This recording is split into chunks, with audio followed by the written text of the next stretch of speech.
Hi, everyone. I'm Gary Knoll. I'd like to welcome you to our Classroom on the Air. The class today, premenstrual syndrome. Though first described in the medical literature in 1931, PMS, for years, was not recognized by the medical establishment as an actual clinical condition. Women suffering from PMS, which refers to symptoms that occur between ovulation and the beginning of menstruation, were told that their symptoms were imaginary and were sometimes diagnosed with psychological disorders. Between the 1920s and the 1950s, women with this problem could find themselves institutionalized and administered shock therapy. Yes.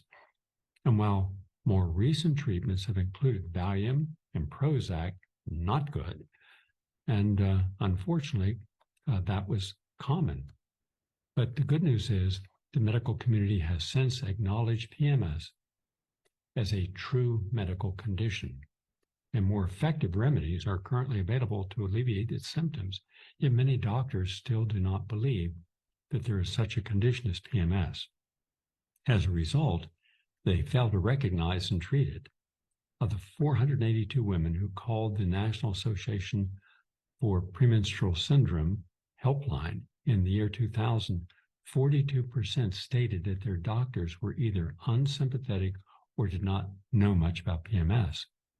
The occurrence of PMS has more than doubled in the past 50 years, and this is probably due to the acceptance of its legitimacy as a condition. Though it's hard to believe, researchers now recognize over 150 different PMS-related symptoms that women complain about in the week or two before their period. Now, it's hard to find a common denominator for all these complaints, making it impossible to find a single treatment that will serve as a panacea. The one drug that most fits the bill is progesterone. Consequently, it has been the most commonly prescribed drug for PMS. Unfortunately, recent indications conclude that it is ineffective in treating PMS. Now, the symptoms, I don't have to tell you the symptoms, but for the people in the audience who may not know, like a lot of men, what PMS really is, premenstrual syndrome is characterized by a wide range of symptoms with different women experiencing the problem in different ways. Common symptoms are bloating, headaches, cramps, swelling, fluid retention, lower back pain, and others are breast tenderness, sugar cravings, acne, as well as depression, insomnia, anxiety, mood swings, irritability, withdrawal, and forgetfulness, while the diagnosis of most other diseases involves recognition of specific symptoms. Ascertaining the presence of PMS is most dependent upon the time frame within which the symptoms manifest. Now, the treatment. The usual or orthodox medical approach to PMS involves administering a prescription drug. As is always the case, though, prolonged dependence upon prescription drugs can have adverse side effects. Some doctors, with the idea that PMS is due to an imbalance of the hormones progesterone and estrogen, prescribe progesterone supplements. Although this treatment may adjust the hormonal levels of the body, it does not address the true origin of the problem. Progesterone side effects, including changing the length of the menstrual cycle. Now, alternative practitioners provide another perspective on remedying the imbalance. They explain that excessive quantities of estrogen in the body may be a product of liver malfunction, a condition that can be effectively treated by limiting the intake of estrogen-rich foods from the diet and improving the women's exercise habits.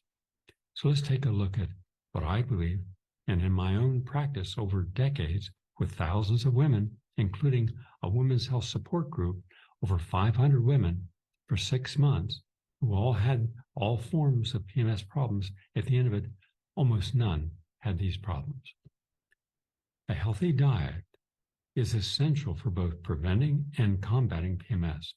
Women who suffer from PMS should consume foods high in fiber and complex carbohydrates, and should have snacks in between their meals in order to stabilize their blood sugar levels and ameliorate symptoms. Indeed, the majority of women do not understand the benefits of fiber in dealing with PMS. They have too little. Only recently has it been proven that fiber increases the intestinal clearance of estrogen, and excess estrogen is believed to contribute to developing PMS symptoms. When I put people on a low estrogen diet, meaning get rid of the meat, all animal proteins really can spike your estrogen levels, and dealing with stress more appropriately. Stress and estrogen, those two drive PMS. So you increase fiber, especially in the 2 weeks before the period. I would say up around 40 grams a day from a variety, like berries are good. Apple fiber is terrific. And so too would be the nuts and seeds and legumes. And also cool green foods such as salads are extremely beneficial, especially with sprouts. So if you were to have a big salad with some sprouts and your favorite bean, whether it's, it could be garbanzo beans, chickpeas, whatever your beans are, and then maybe a hummus with watercress in it, and kale, parsley, and then your cruciferous vegetables, broccoli, cauliflower, asparagus, Brussels sprouts, mustard, radishes. Those are all terrific. And a sprout with sunflower sprouts and olive oil, this is terrific. And that's the kind of salads I would recommend during your 2 weeks leading up to your period. The diet should be as pure and organic and clean as possible. Stay away from processed foods. Contaminants found in pesticides, artificial food additives, drugs, and environmental chemicals can raise the body's estrogen level, creating a deficiency of progesterone and provoking PMS. Thus, food should be organically grown, ideally locally grown, and unprocessed whenever this is possible. According to a study in obstetrics and gynecology, women who adopt a low-fat vegetarian diet considerably reduce pain related to PMS. This diet also eased water retention and concentration problems, increasing energy levels and lowered cholesterol levels. Excessive estrogen, not good, within the body can also result from a surplus of animal fats in the diet or deficiency of essential nutrients like B complex, vitamin C, and vitamin E, which are essential for the proper disposal of unnecessary hormones.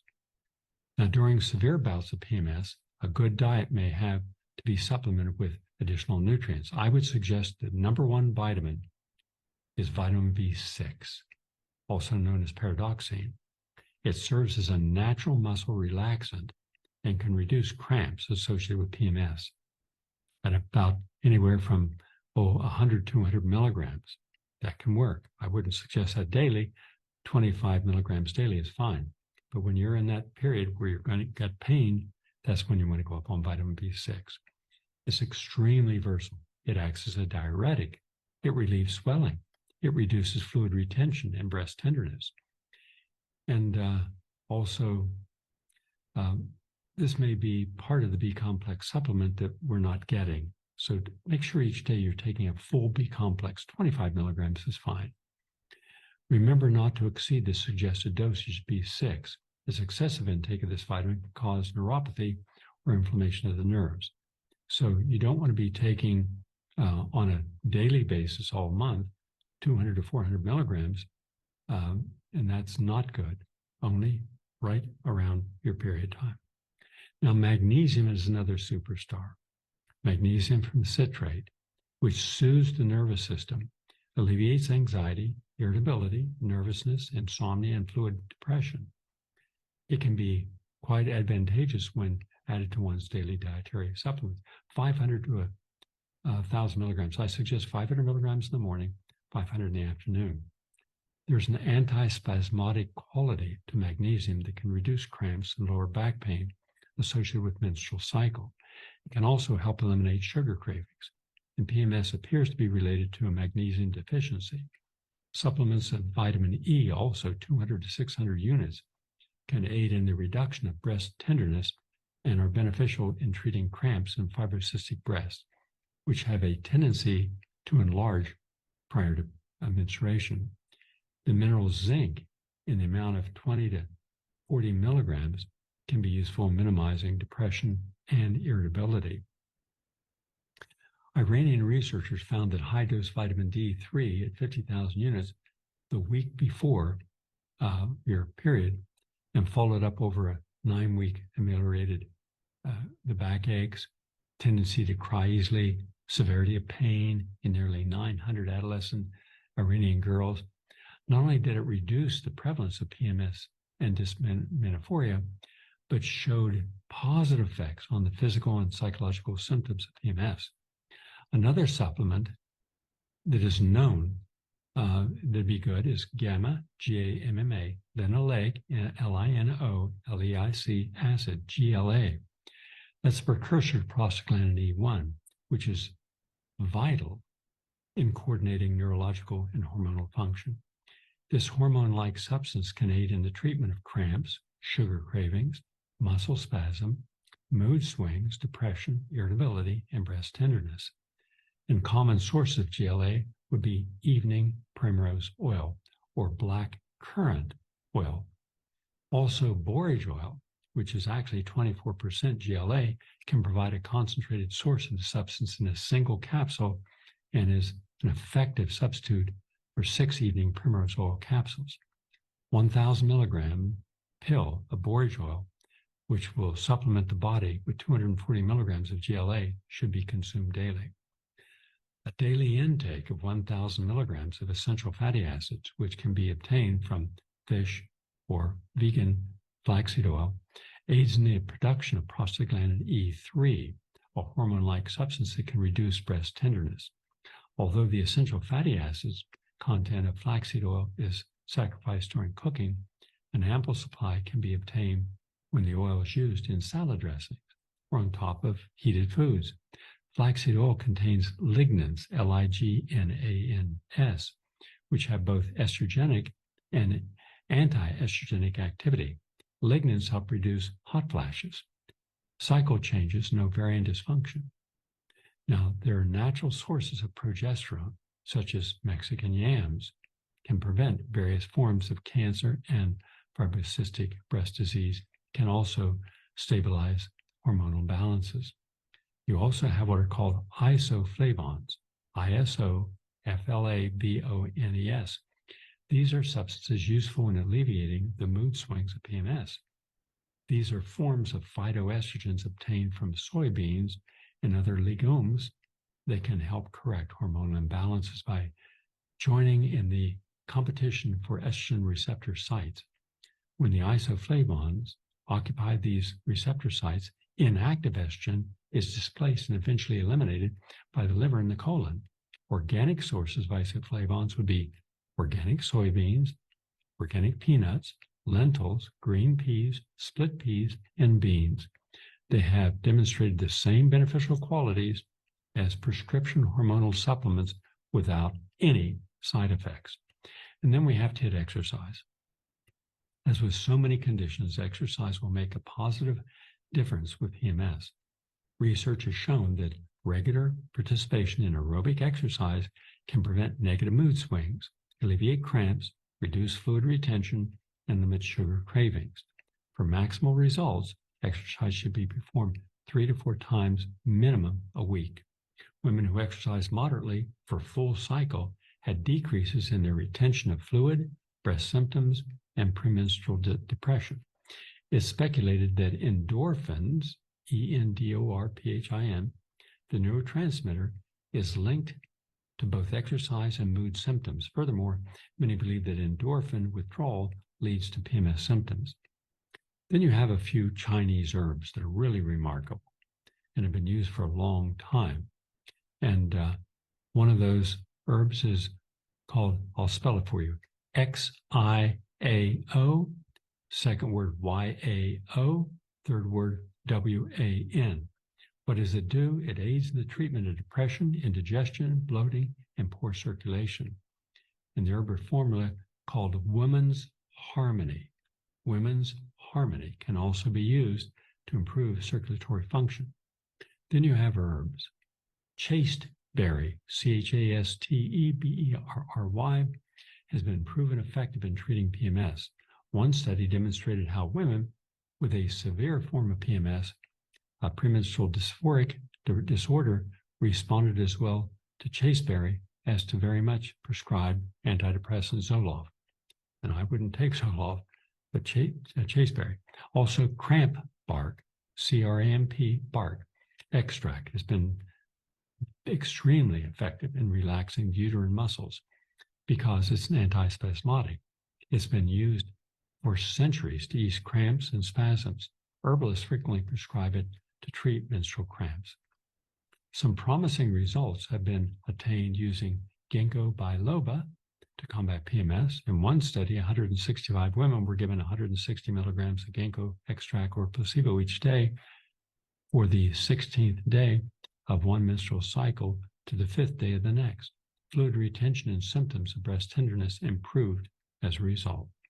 St. John's wort has been used for over 2,000 years as medicinal herb. Women have found relief from PMS, specifically cramping, when daily using St. John's wort. Dong Quai, Dongquai, is a staple in traditional Chinese medicine and is often prescribed for PMS. It helps cases of hot flashes, painful menstruation, uterine cramps related to menstrual cycle or menopause. Just one caution though, Dong Quai contains phytoestrogens, making it a powerful hormone balancer. Hence, it should not be taken by pregnant women. Iranian researchers found that sage, S-A-G-E, capsules significantly reduce the severity of PMS symptoms compared to placebo in the first and second month of treatment. Curcumin, C-U-R-C-U-M-I-N, curcumin, you get that from turmeric, which fights inflammation, reduces the severity of PMS symptoms after 3 consecutive cycles of treatment. And then the consumption of chamomile, known for its anti-inflammatory, antispasmodic, anti-anxiety effects, seems to be more effective than some of the more traditional treatments. Lemon balm can decrease psychosomatic symptoms, sleeping disorders, and anxiety, and also with depression as well. In fact, in 2008, there was a double-blind randomized placebo-controlled trial found that women who were regularly assigned to receive saffron capsules of 30 milligrams per day, 15 milligrams twice a day, morning and evening, experienced significant reduction in PMS symptoms in cycles 3 and 4. And a 2016 trial found that 2 pills daily of an extract of valerian root in the last 7 days of the menstrual cycle, the 3 cycles significantly improved emotional, behavioral, and physical menstruation symptoms severity in the intervention group before and after the intervention. And also use it cautiously because it can make you drowsy.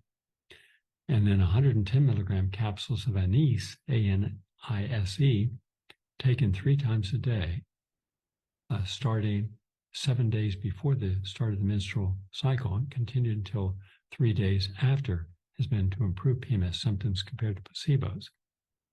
So there are more like garlic and motherwort and ginger have also been effective.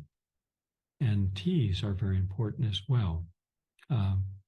Unlike tranquilizers, when you have a tea like green tea that has theanine, T-H-A-N-I-N-E, it's amino acid, 200 milligrams, it can easily cross the blood-brain barrier and make delicate biochemical alterations. Unlike tranquilizers, these amino acids do not induce drowsiness, nor does it interfere with the ability to think. One report demonstrated that rats' memories and learning ability were improved by theanine. And theanine works by closing off the anxious mode, thereby boosting the ability to concentrate and focus. In addition, theanine counteracts the hyper effect brought about by caffeine. Green tea contains a much higher quantity of theanine than other teas, but get the decaffeinated green tea. And you need about 100, 200 milligrams a day for that. And then, of course, you can look at homeopathic remedies. There are many of those, but you have to get into the hands of a qualified homeopath. Also, reflexology. The ancient practice of reflexology is founded on the concept that the foot contains reflex areas that correspond to various other parts of the body. By manipulating specific parts of the foot, reflexologists seek to enhance the performance of the corresponding organs and glands. Women who've used reflexology to treat PMS often praise its benefits. The pampered treatment, soft music, dim lights, that are frequently in the different salons that use reflexology treatments, provide additional comfort and can allow you to de-stress. So reflexology is really good, and I recommend it. And acupuncture also works. Traditional Chinese medicine recognizes groups of signs and symptoms as indicative of disharmony. In traditional Chinese medicine, the basic imbalance that causes PMS is liver energy and stagnation of the energy in the liver. The liver in traditional Chinese medicine is responsible for the easy flow of qi and mirrors the rise and fall of hormones in the endocrine system. You also have pressure point therapy. It's like acupuncture, except you're not using a needle, you're using a finger. Again, there are therapists who can do that. Aromatherapy can also help. In fact, a year-long triple-blind randomized controlled trial at a university found that aromatherapy treatment using Rosa at a 4% concentration performed for 5 minutes twice daily for a total of 5 days during the second half of the menstrual cycle, improved psychological, physical, social, and PMS symptoms. All right? And you can use bitter orange, lavender, cinnamon, and clove, and almond oil. All you have to do is just put it on your pillow or put it maybe on a piece of clothing, 2 or 3 drops. That's aromatherapy. You inhale it. You don't take it orally. All right? And it can be used in a massage or in your bath. And time in nature is also important. Body-mind techniques like mindful meditation. In fact, in 2006, a review of 20 randomized controlled trials, including 958 total subjects, was used to see would meditation impact illnesses. And they found, yes, it does in a positive way.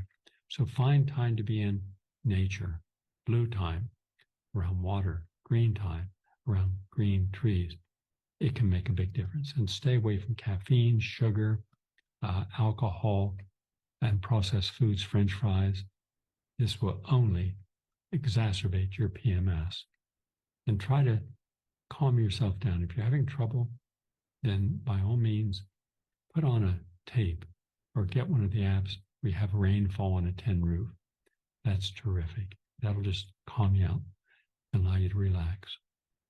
So that's your input on our Classroom on the Air. Lots of information. Everything I just shared with you, there's lots of quality scientific studies backing it up. Thank you for watching this. And don't forget, every day at noon Eastern Standard Time, you can go to PRN.Live, PRN.Live. That stands for Progressive Radio Network. And you can hear me, or if you miss, go to the archives of PRN and download the programs you've missed. All right? Thank you for watching. Please share this. Pass it forward. Have a nice day.